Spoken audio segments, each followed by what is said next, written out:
আমার তো ভিসার মেয়াদ শেষ, মনটা বলছে আগামী রমজান হয়তো আপনাদের সাথে আর দেখা নাও হতে পারে। আমাকে কবরে রাখা হবে, কবরে কত হাজার বছর থাকি এটা তো ঠিক নাই। তারপরে কেয়ামত হবে, কেয়ামতে হাসরের মাঠ হবে, আল্লাহ বিচারে বসবেন।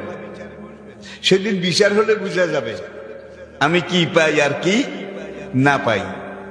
তাহলে হাসরের বিচারের পরে বোধহয় আপনার পাওয়া না পাওয়া শুরু হবে নাকি? কালা রাসূলুল্লাহ সাল্লাল্লাহু আলাইহি ওয়াসাল্লাম মান মাতা কামাত আলাইহি কিয়ামাতুন, যে লোকটা মরে যায় রুহটা বের হয়ে যাওয়ার সঙ্গে সঙ্গে তার কিয়ামত শুরু হয়ে যায়। যদি আপনি নামাজি হন, রোজাদার হন, ইমানদার হন, সাহেবে কোরআন হন, ইসলামের পক্ষের শক্তি হন, তাহলে আপনার রূহ যখন কবজ করার জন্য আজরাইল এসে দাঁড়াবে, তখন আল্লাহ রাব্বুল আলামিন জান্নাতের একদল রহমতের ফেরেশতা পাঠিয়ে দেবেন। হে বেহেশতের ফেরেশতারা যাও, আমার ওই নামাজি বান্দা, ইমানদার, দিনদার বান্দা, তার বিচার মেয়াদ শেষ,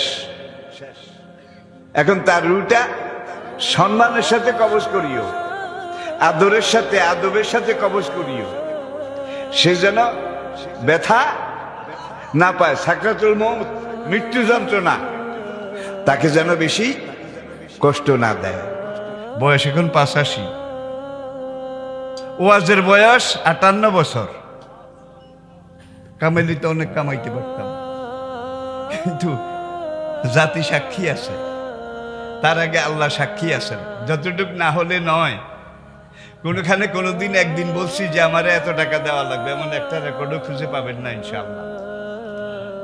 তো মানুষও একেবারে নোয়াখালী হাড়ে হারাম জাদা, হাড়ে।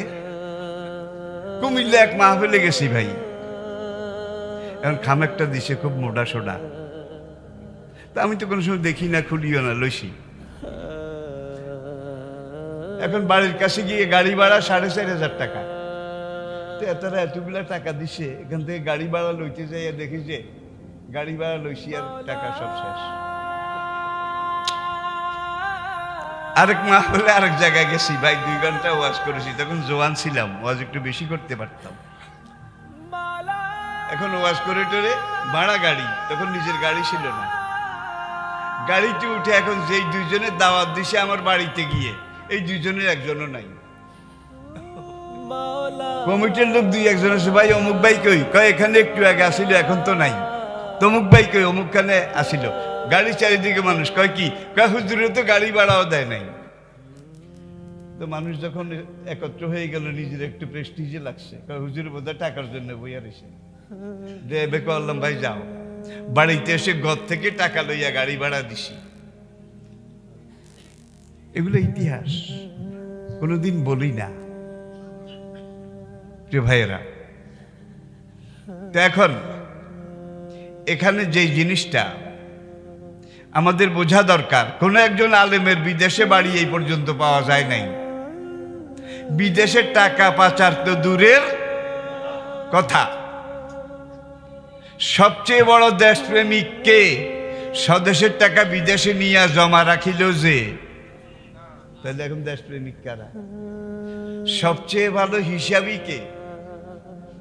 এটা জবাবে আবার লিখেছে, 1খানা বেলের যতনে রাখিয়া 6 মাস কামাইল যে।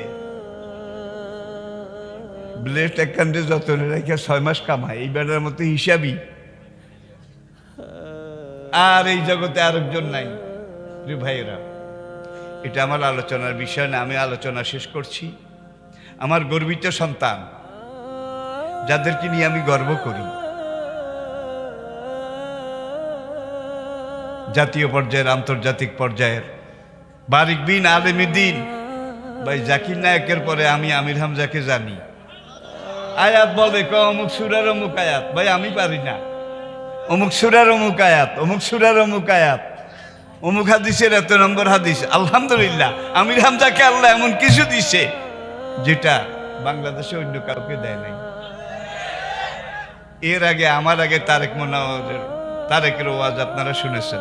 এই 2জনই কিন্তু আমার গর্বিত সন্তান, আমার রুহানি সন্তান। আমার কলিজার টুকরা।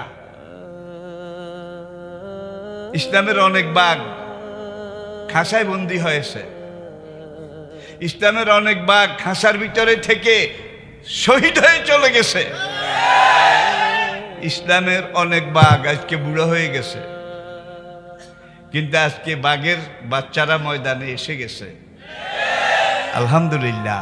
সম্মানিত হাজিরিন, তিনি আমাদের এদেশের আলেমদের রাহবার ছিলেন, বিশেষ করে আপামর জনতার পথ প্রদর্শক ছিলেন। তিনি একজন রাহবার, একজন আদর্শ মানুষ ছিলেন। কি বলেন? আমরা সবাই সাক্ষ্য দিচ্ছি তিনি একজন ভালো মানুষ ছিলেন। আল্লাহ রাব্বুল আলামিন তাকে একজন ভালো মানুষ হিসেবে কবুল করে বলি আমিন। সম্মানিত হাজিরিন, তার জীবনের সবচেয়ে বড় স্বপ্ন ছিল প্রিয় মাতৃভূমি বাংলাদেশে কোরআনের রাজ কায়েম হোক, এটা তিনি চেয়েছিলেন। তার এই স্বপ্ন ইনশাআল্লাহ একদিন বাংলার জমিনে প্রতিষ্ঠিত হবে। আমরা সবাইকে একমত। আজকে তার কফিন আমরা সামনে রেখে শপথ করতে চাই, যতদিন পর্যন্ত বাংলার জমিনে কোরআনের রাজ কায়েম না হবে আমরা বসে থাকবো না ইনশাআল্লাহ। আমাদের জীবনের সমস্ত সময়গুলো আল্লাহর রাস্তায় ব্যয় করার জন্য চেষ্টা করবো। আমরা সবাই রাজি? আল্লাহ রাব্বুল আলামিন আমাদের সকলকে কবুল করে বলে আমিন। রাব্বুল ইজ্জত বলছেন, তোমাদের হায়াতের নির্ধারিত সময় এসে গেলে তোমাদের সকলকে চলে যেতে হবে। এক মুহূর্ত বেশিও দেওয়া হবে না, কমও দেওয়া হবে না। রাসূল সাল্লাল্লাহু আলাইহি সাল্লাম বলছেন, আকসিরু যিকরা হাযিমিল লাযযাত, তোমরা দুনিয়ার স্বাদ ধ্বংসকারী মৃত্যুকে বেশি বেশি স্মরণ করো। তো আল্লামা লুৎফুর রহমান সাহেব মরে গিয়ে আমাদেরকে প্রমাণ করেছেন আমরাও মরতে হবে, ঠিক কিনা?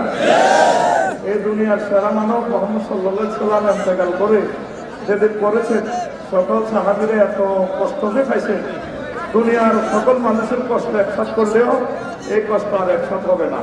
তাহলে এটাই প্রমাণ করে দুনিয়া থেকে আমাদেরকে চলে যেতে হবে। বড় দুঃখ এসে পুরো এশিয়া মহাদেশের অন্যতম শ্রেষ্ঠ আলেমের দিন বাংলা ভাষাভাষী, সমগ্র পৃথিবীর বাংলা ভাষাভাষী সকল ধরনের আইকন আমাদের লুৎফুর রহমান সাহেব চলে গেছেন। আমরা ইয়াতিম হয়ে গেছি, আর কোনোদিন তিনি এখানে আসবেন না। কি বলেন? আমরা তার উত্তরসূরি হিসাবে আজকের এই জানাজাকে শোকের এই জিনিসটাকে শক্তিতে পরিণত করবো। এই বদরপুরের বদর ডুবে নাই, এই বদরপুর থেকে যাতে আল্লাহ খানায় কামার ইমাম তৈরি করেন। আর এই জানাজা থেকে আপনাদের কাছে দোয়া চাই, আমাদের সাইয়েদ শাহ হুজুর আন্দরকিল্লা শাহিদা মসজিদের খতিব, আল্লাহ যাতে ওনাকে আমাদের মহব্বতে যাতে নেকায়াত দান করে। পুরো বাংলাদেশের সকল ওলামায়ে কেরামকে যাতে আল্লাহ কবুল করে। যারা কষ্টে আছে, যে যেখানে আছে, মহান আল্লাহ ওনার এই মৃত্যুর বরকতে যাতে তাদের মুক্তির ফয়সালা করে। যারা শাহাদাতের তামান্না নিয়ে চলে গেছেন, তাদের কবরকে যাতে নূরে মুনাওয়ার করে